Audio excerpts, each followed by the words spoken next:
Hello and welcome to Dolly Beatcast. Today I'm gonna be unboxing and reviewing 3 Monster High Tim Burton Skullector dolls by Mattel.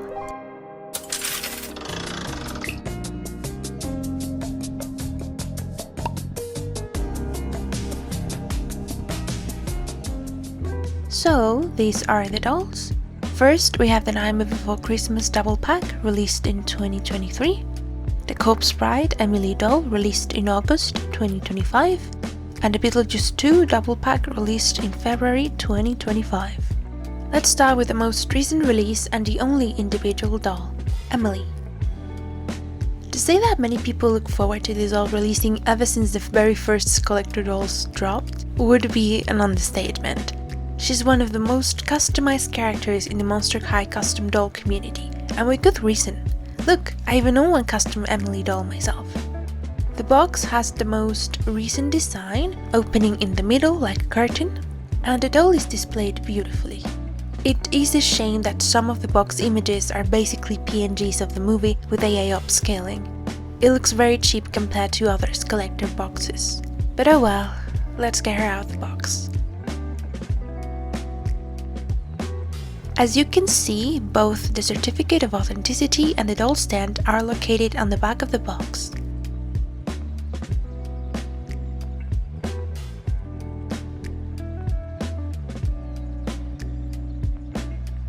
Now that I see Emily displayed out of the box, I kinda feel disappointed by her.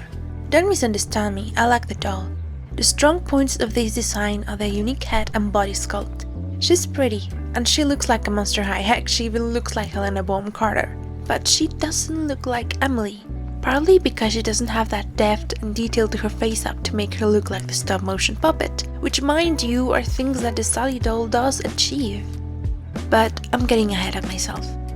Her outfit starts with this veil, which, granted, is beautifully sculpted. The butterflies and the flowers look pretty, but the cobwebs and jewelry obstructing her face are a bit too much. Especially when you consider that the veil itself is just a piece of tulle that isn't even long enough to hit the floor.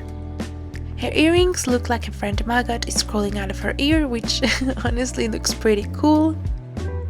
Her dress is constructed out of this mesh-like material layered on top of 2 layers of blue tulle, which I guess gets the job done. My favorite part of this dress is the bodice that shows Emily's ribs, which I'm so happy they sculpted that detail. The dress looks okay, but in my opinion the train is too short and the silhouette is not accurate. To compensate this, the belt is very long and helps give the illusion of an hourglass figure. It complements the veil and the shoes by using the same plastic color and same design elements.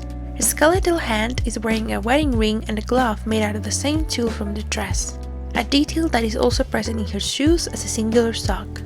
Her shoes are isometrical heels that relate to Victor, each having an intricate sculpture as a heel. One is the tree where Victor made his vows, and the other is his pet dog Scabs. Moving on to the other dolls, let's take a look at the Beetlejuice double pack. These are spiritually like a re-release of the very popular set of Beetlejuice dolls released back in 2022. I'm extremely happy they did this, as the original set now sells for insane amounts of money online. So these dolls sharing the same mold and styling as the first ones satisfies collectors that wanted the original dolls, and also collectors that already have those dolls but wanted the wedding look. The box is very similar to the other Beetlejuice dolls, only with updated art from the second movie. The certificate of authenticity and the doll stands are located as always on the back of the box.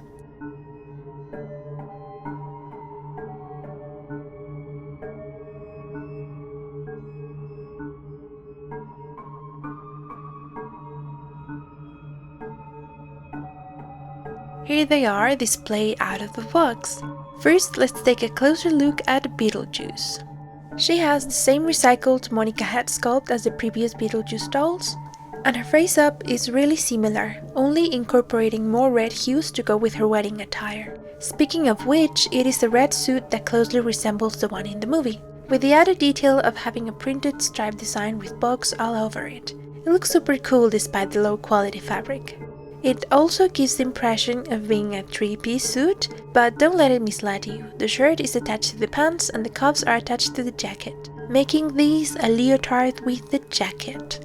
The bow on her neck is plastic and has molded spider webs and a Monster High skull. She's holding a semi-translucent heart accessory that looks okay. Her shoes are white with lots of straps, and the heels have a marble-like finish depicting each a different stone statue.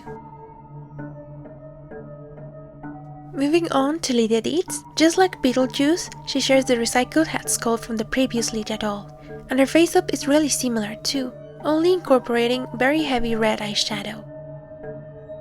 She's wearing a short version of the red wedding dress from the first and second movie, complete with matching stockings and a veil. It's made out of layers of red tulle and fabric. It's simple and looks well, but I wish it was much longer. Just like Beetlejuice, the bow on her neck is plastic. Her flower bouquet doubles as a bag and has a ton of cool sculpted details like the Monster High skull at the center of the flowers, a detail that is also present in her red shoes as a button. The heels are a black simplified version of Lydia's stepmom sculptors from the first movie. I really like the simplicity of these shoes. I'm very happy to own these dolls, especially since the first one were at the top of my wish list. Finally, let's move on to my favorite dolls, the Nightmare Before Christmas double pack. I bought these dolls directly from Mattel Creations when they released, and once they sold out, the price skyrocketed. So if you don't own these dolls already, please do not buy them from resellers. Mattel will probably re-release them just like the Beetlejuice and the Shining dolls. Just be patient. Continuing with the review, the box is different from any other Skullector boxes, having a cover that you need to remove to see the dolls, which are beautifully displayed. The movie title has an holographic effect that is really pretty, and the box itself has a beautiful original artwork.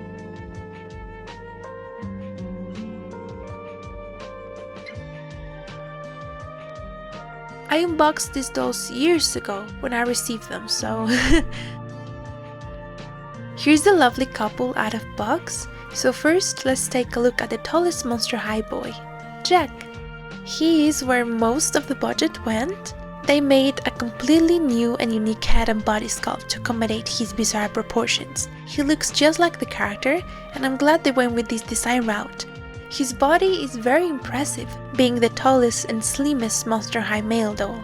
A downside is that his body is really fragile, so I do not recommend you move it too much or you risk breaking it. His face up, as expected, is very simple. It looks just like him, and I love it. His suit, on the other hand, is lackluster, made out of the cheapest fabric Mattel could find, with its only redeeming quality being the stripe printed design with Jack's face.